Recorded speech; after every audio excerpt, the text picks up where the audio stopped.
सो hey guys, स्वागत है आपका एक बार फिर से आप ही के यूट्यूब चैनल में। और आज की इस वीडियो में बात करेंगे भी भारतीय बाजारों को लेकर। आपने देखा होगा बाजारों में हमें एकदम से आज लाइफ हाई पर पहुंचने के बाद एक बिग फॉल देखने को मिला।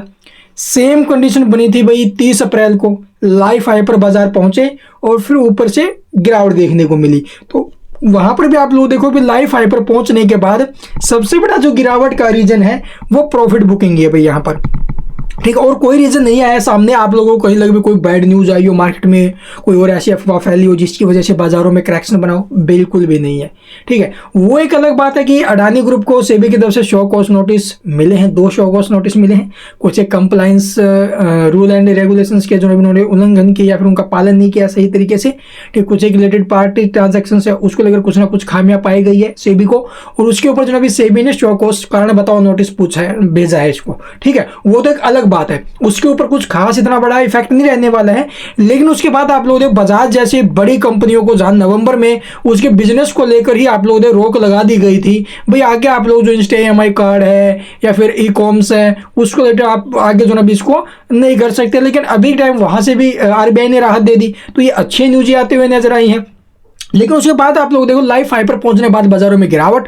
मैंने दोपहर की वीडियो में आपको एक बात बोली, कोई पर्टिकुलर रीजन सामने नहीं आया भी इस वजह से बाजारों में गिरावट आई हो, क्योंकि देखो यूएस फेड की जो मीटिंग थी वो सबसे बड़ा चिंता का कारण बना हुआ था। बहुत बड़ी टेंशन बनी हुई थी कि पता नहीं कैसा क्या माहौल बनेगा उसकी वजह से। लेकिन वहां से आप लोग देखो बिल्कुल पॉजिटिव मानेंगे, देखो भी कुछ नेगेटिव नहीं है तो वो पॉजिटिव माना जाता है। बाजारों के लिए बिल्कुल पॉजिटिव संकेत थे, जैसे स्थिर रखे गए हैं सब कुछ, ठीक है। राइट, जो इन्फ्लेशन है वो आप लोग देखोगे या फिर इंटरेस्ट रेट है वो हाइक नहीं हुए, वो जो पहले थे वही रखे गए हैं, स्थिर रखे गए हैं। उसके बाद जो उनका सबसे बड़ा ऐलान था कि हम 3 बार रेट कट करेंगे, वहां पर थोड़ी सी रोक लगते हुए नजर आए। उसके बाद आप लोग देखोगे अभी के टाइम जो यूएस के मार्केट से जो डाटा सामने आया वो जबरदस्त है भाई। तो यहाँ पर देखोगे यूएस मार्केट में ओपनिंग के टाइम एक जबरदस्त तेजी देखने को मिल गई। डाउ जोन्स में भी जबरदस्त मूव है, नैस्डैक में आप लोग देखो 2% का मूव है, S&P 500 में आप लोग देखोगे 1% के ऊपर में, रसल्स आप लोग देखोगे 1% के ऊपर में हमें जबरदस्त तेजी पर दिखाई दे रहे हैं। उसके बाद यूरोपियन मार्केट्स की अगर बात करें तो इनमें भी जबरदस्त तेजी के साथ हमें जो अभी ये भी देखने को मिल रही हैं।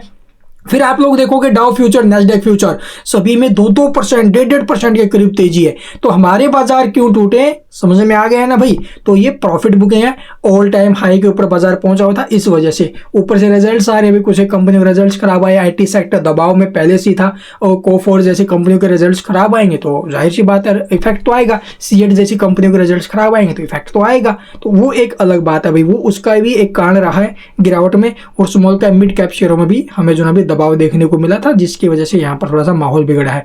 तो उसके बाद में आप लोग लास्ट में जाते हैं मार्केट में रिकवरी के संकेत आ गए हैं, ठीक है। डाउ जोन्स जो यूएस मार्केट है जबरदस्त रैली के साथ ओपनिंग आई है, और ये तेजी कहां तक टिकती है कहां तक वो तो सुबह पता चलेगा भाई। तो चलिए अब आपको दिखाते भी जो FIDI का डाटा हमें देखने को मिला है उसमें क्या कुछ चेंजेस हैं। तो FIDI के डाटे की अगर बात करें तो यहाँ पर आप लोग देखोगे जो डाटा देखने को मिला है यूएस की FII की तरफ से जो बिकवाली हुई है वो भारी भरकम 2391 करोड़ की, और DII की तरफ से जो खरीदारी हुई वो 690 रुपए की, 690 करोड़ की। तो ये टोटल अपडेट्स अभी, और इन सबको देखते हुए भारतीय बाजारों में एक अच्छा खासा मूव हमें देखने को मिलेगा। पैनिक नहीं होना, भी ऑल टाइम हाई के ऊपर प्रॉफिट बुकिंग आई है, ठीक है। And thank you for watching the video.